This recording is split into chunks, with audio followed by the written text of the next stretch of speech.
Magandang araw po sa inyong lahat!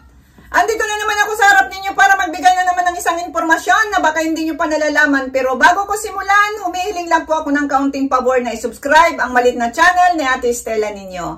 Guys, huwag na tayong paligoy-ligoy pa. Simulan na natin ang ating topic ngayon. Ang topic natin ngayon ay pag-uusapan natin sa bidyong ito ang mga katangian ng babae na hinahanap ng mga lalaki. So, yan po ang ating topic ngayon. Alam nyo ba guys na maraming aspeto na hinahanap ang mga lalaki sa mga babae? So narito ang ilan sa mga karaniwang bagay na hinahanap ng isang lalaki sa babae. So yung number 1, kaakit-akit na pisikal. Maraming lalaki ang naaakit sa pisikal na anyo ng isang babae. Ito ay maaaring maglaman ng iba't ibang bagay mula sa hitsura hanggang sa estilo ng pagdadamit. So yan po ang unang gusto na hinahanap ng isang lalaki. Pero paalala lang po, hindi po lahat na lalaki ay pari-pareho. Meron din namang hindi po sa hitsura, sa pananamit. So hindi po natin lahat na sinasabi ko na po. So yan po yung number 1, kaakit-akit na pisikal. At ang number 2 naman, kakaibang personalidad. Ang mga katangian tulad ng sense of humor, pagkakaunawaan, at pagiging totoo ay kadalasang hinahanap ng mga lalaki.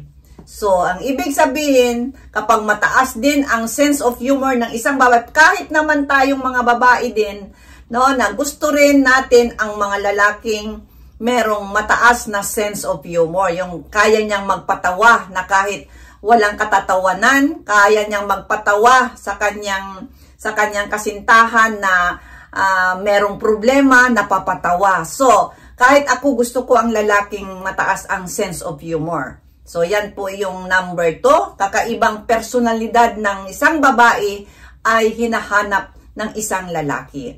At ang number 3 naman, intellectual compatibility. No ba to? Maraming lalaki ang hinahanap ang koneksyon sa antas ng talino.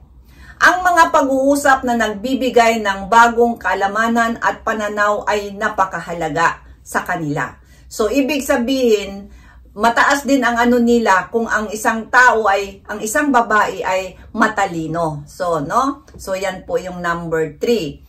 At ang number 4 naman, suporta at pag-unawa. Ang pagkakaroon ng isang partner na sumusuporta at nauunawaan ang kanilang mga layunin at mga pangarap ay isang mahalagang aspeto ng isang relasyon.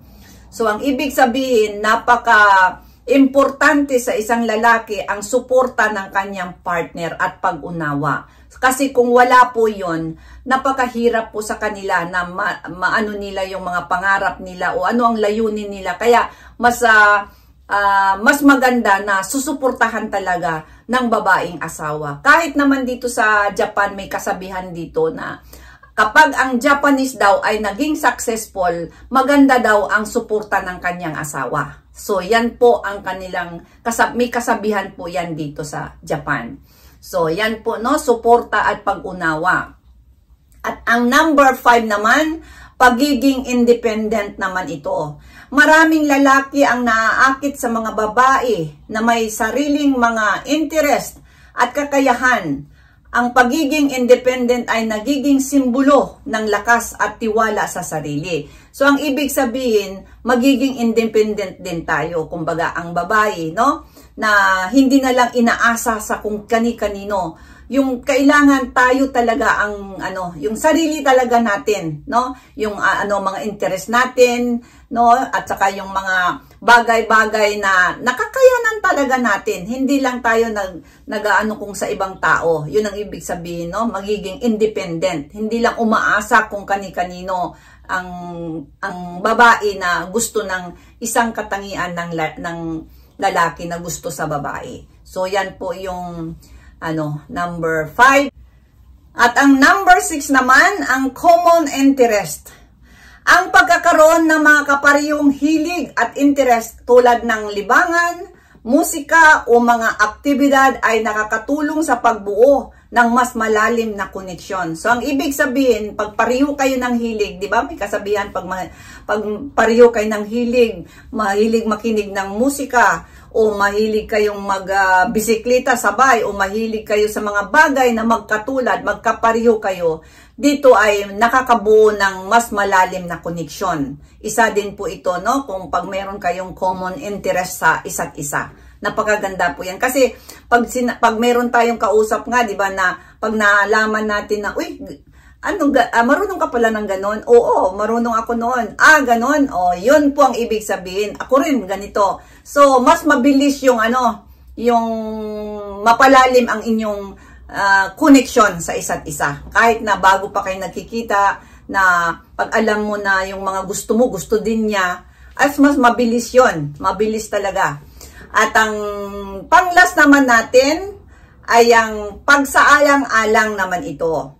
Ang pagpapakita ng pag-aalaga at pagpapahalaga sa kanilang mga nararamdaman ay isang mahalagang katangian na hinahanap ng mga lalaki. So, ang ibig sabihin din, yung magpakita tayo ng pag-aalaga at pagkabahala sa kanilang mga nararamdaman ay isang mahalagang katangian na hinahanap ng mga lalaki. So, ang ibig sabihin, kapag meron silang mga problema o ano ba dyan, kailangan natin sila ding, kumbaga, yun na nga, suportahan o makinig tayo kung ano ang ano nila at alagaan natin sila. Na hindi lang natin pabayaan na nandyan na lang sa sulok. Sige, pag-isipan mo kung ano yung mga problema mo. So, mahirap na talaga. At saka sa ngayong panahon na ito kasi guys, lalo na sa meron ng napakadaming sa halimbawa may Facebook, may YouTube, kung ano-ano, may mga games. So meron kasing tendency rin na parang hindi na natin napapansin tawag dito, yung mga bagay-bagay. Kasi ang isa pa doon, halos lahat na tao ay may hawak na cellphones. Kahit kumakain na nga may hawak pa rin. Kahit ako parang sinabi, ako rin. Kahit kumakain na lang, hawak pa rin ng cellphone. Meron pa rin ginaganon, sinisearch. Kaya nakakalimutan na natin minsan ang ating mga, sa paligid, ang ating mga asawa o mga anak na nga nakakalimutan. At ang mga anak din naman, meron din silang mga cellphone. Kaya nga minsan masabi ko na, napakaganda na meron ng ganitong mga cellphones, meron ng Facebook, pero yun pala minsan din nagkakaroon ng yung problema ng dahil dyan. Kasi nga nawawala na yung bonding ng magpamilya dahil puro na lang cellphone, kahit nasa loob ng bahay, wala na. Ayaw nang kumain o mauna ka nang kumain. So ganun minsan ang mga pangyayari. Kaya wala tayong magagawa. So, ayan po guys, sana nagustuhan nyo ang isa kong topic ngayon sa araw na ito.